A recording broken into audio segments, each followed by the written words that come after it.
Listening practice through dictation 4. Sports and health. Unit 31. I feel awful. Mom, I feel awful. I think I'd better stay home from school today. I'm sorry you're not feeling well. What's the problem? I have a stomachache, my head hurts, and I have a sore throat. Well, we'd better take your temperature and make sure you don't have a fever. Keep this thermometer under your tongue for a minute or two. Remind me to call your teacher and tell her you're sick later on today. All right, let's check. Oh dear, you've got a fever. Your temperature is 103, so I think we need to give Dr. Thompson a call. I don't understand how my head can be so hot when my body feels so cold. That's called the chills, and they often come along with fever. You've certainly got a fever. But what about my stomachache and my sore throat?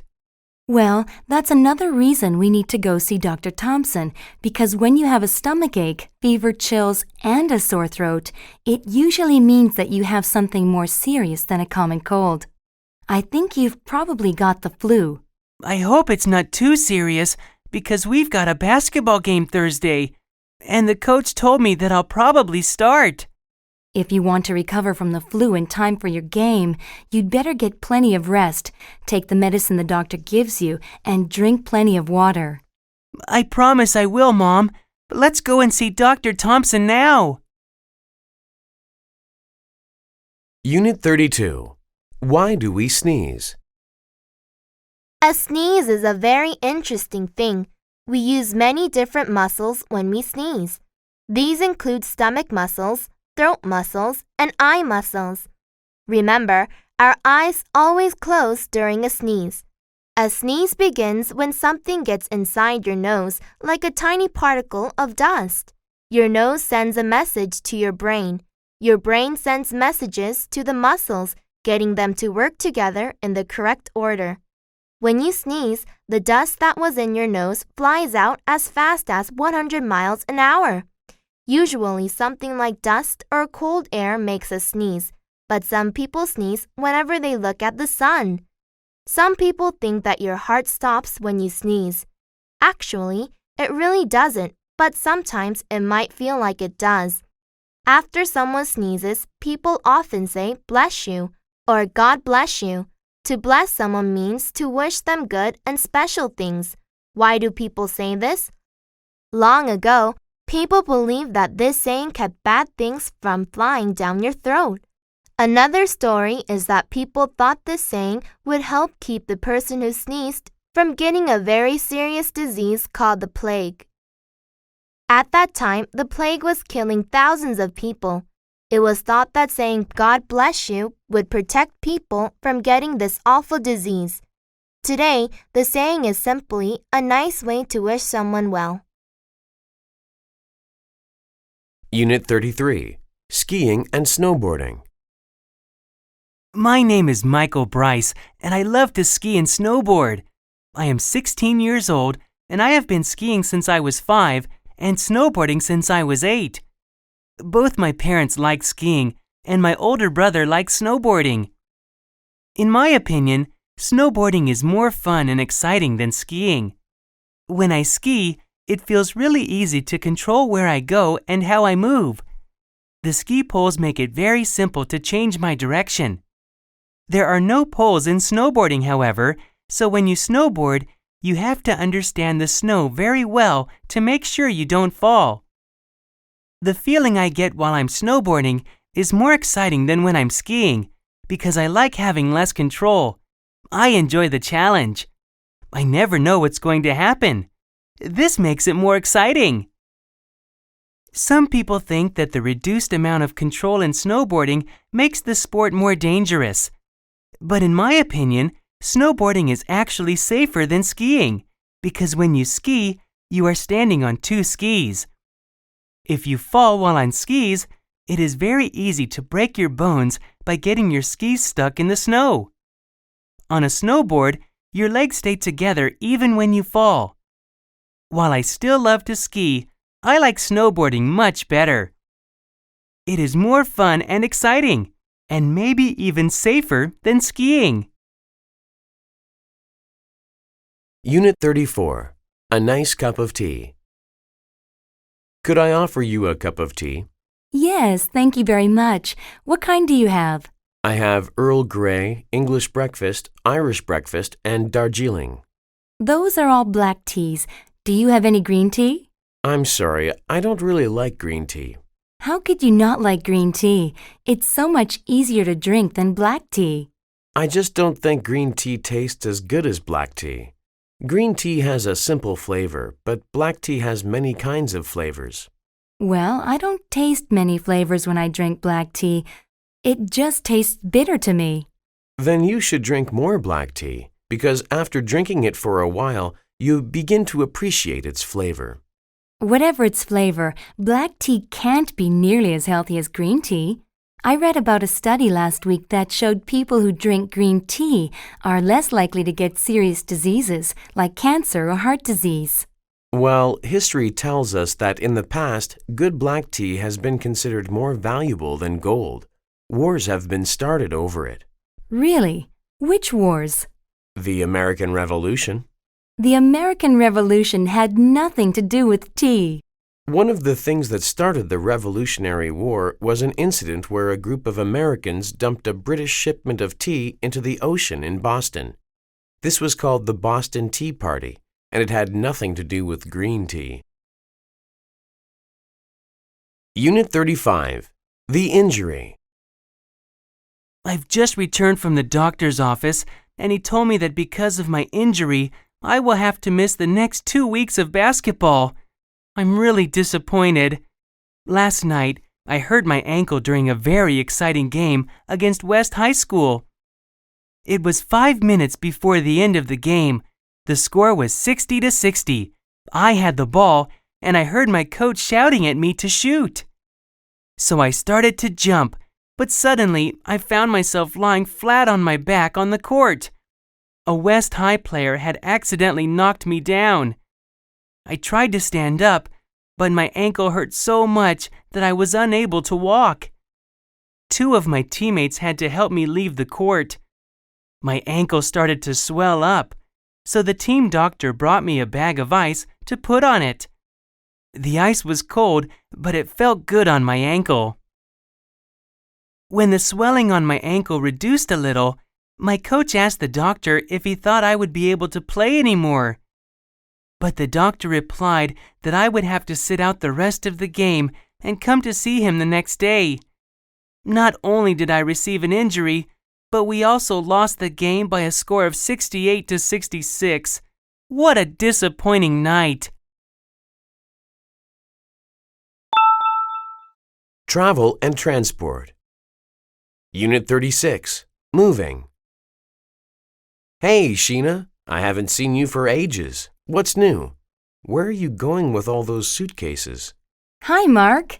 It's been a while since the last time we ran into each other. I'm bringing these suitcases home to pack because my family is preparing to move across the bay to Port Anderson. Really? How are you going to transport all your furniture? I'm not sure. I considered hiring a moving van, but someone told me it might be more convenient to rent a huge container and ship everything across. The details are a bit complicated because we've got so many boxes. Well, when my sister and brother-in-law moved to Dallas last year, they sent all their furniture and heavy items by cargo flight. They hauled it there on a massive cargo plane, then rented a truck and picked it up at the airport after they arrived. That's interesting, but the problem is that we have so much junk, we might need 2 cargo planes. Well, however you get it there, it sounds like you'll need help once you get it to the other side. I've got a friend there who owns a self-serve truck company. He can rent you a truck at a discount rate. Which day are you moving? Next Saturday. I'm free that day, so I'll help you out. I've still got my small truck, so I can haul some stuff for you too. Thanks, Mark. That would be great. Unit 37. Wear your seatbelt. Some people think that the government should require passengers by law to wear seatbelts in cars and taxis. They say that seatbelts save lives and money. Statistics show that 60% of people killed in car accidents were not wearing seatbelts.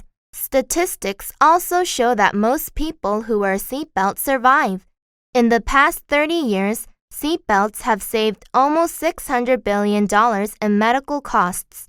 The average car accident costs $820 for each person in the United States.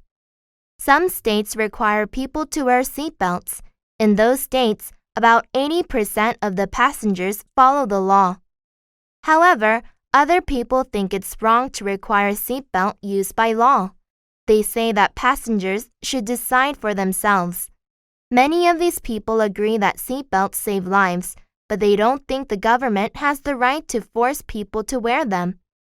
They point out that smoking cigarettes is also unhealthy, but the government lets adults smoke if they want to. Leaders cannot force people to do what's good, they argue. It's better to educate people so they will want to wear seatbelts. Those who want seatbelt laws say that the right to public safety is more important than the individual's right to free choice.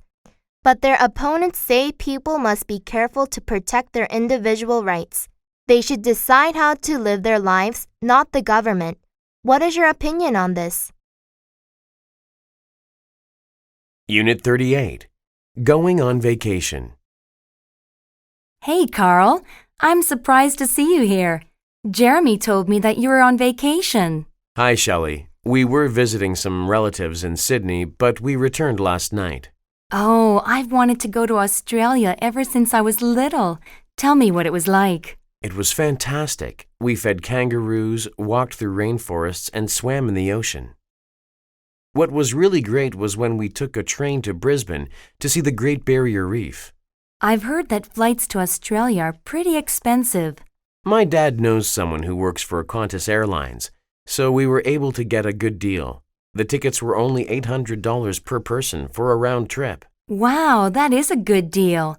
When we went on vacation to Bangkok last year, it cost $1,000 for a round-trip ticket, and Thailand's closer than Australia. What did you like best about Thailand? Well, the food was delicious, and riding elephants was exciting, but I'd have to say that the beach was the best part. The only unpleasant part of the trip was after we got home, when we found out that the airline had lost some of our luggage. My father's suitcase and my sister's backpack were missing. So the airline lost 2 pieces of luggage? How long did it take you to get them back? 3 days. But the good news is that when they finally found them, they delivered them right to our front door. Unit 39. Traveling by airplane. Airplane travelers can choose between 3 kinds of tickets: first class, business class, and economy class. Most people buy economy class tickets. They are cheaper, so travelers can go to more places more often. Business class is more expensive, with good seats and good service. First class is very expensive, but offers very comfortable seats and excellent service. In economy class, the seats are small and close together. There is not much leg room. In first class, the seats are huge and wider apart. There is lots of room for passengers to stretch their legs. Economy class passengers usually must all watch the same movie. First class passengers have their own TVs, and each person can watch different movies. Economy class passengers eat cheaper food. First class passengers are served delicious fresh food. It is difficult to sleep in economy class because of the small seats and all the noise. In first class, the large seats can be pushed back to make a comfortable bed. There is a curtain between sections, so it is nice and quiet. Economy class is a good choice for short flights within the same country. Business class or first class is a good choice for business travelers taking an international flight across an ocean. These people often have to get off the plane and go right to work. For them, it is important to arrive fresh, rested, and ready for a full, exciting day. Unit 40. A family cruise. Family Cruise Line is offering a new, exciting cruise that the whole family can enjoy. We have a special deal for families all year round on our Family Caribbean cruise. This special one-week cruise leaves from Miami, Florida, and stops at 6 fantastic Caribbean islands. There is so much for the entire family to see and do. On board, we have a variety of great food for breakfast, lunch, and dinner. We also have lots of interesting and fun activities. There are music and dance shows every evening. We have a movie theater and a KTV bar. For kids, we have shows each day with their favorite TV friends like Mickey Mouse, Goofy, and Elmo. Playing with television characters isn't the only activity children will enjoy. They can play volleyball, swim in one of our 3 huge pools, or take dancing and art classes. There's so much variety, the kids can try a new activity each day. Mom and Dad can join them or rest in lounge chairs on our wide ship deck. On shore, you can shop, swim, and enjoy fresh food while you learn all about island life. With 4 to 7 hours on shore each day, you'll have plenty of time to explore each island. Does this sound exciting? It is! So, when it's time to plan your next vacation, remember Family Cruise Line. It will be a trip your family will never forget.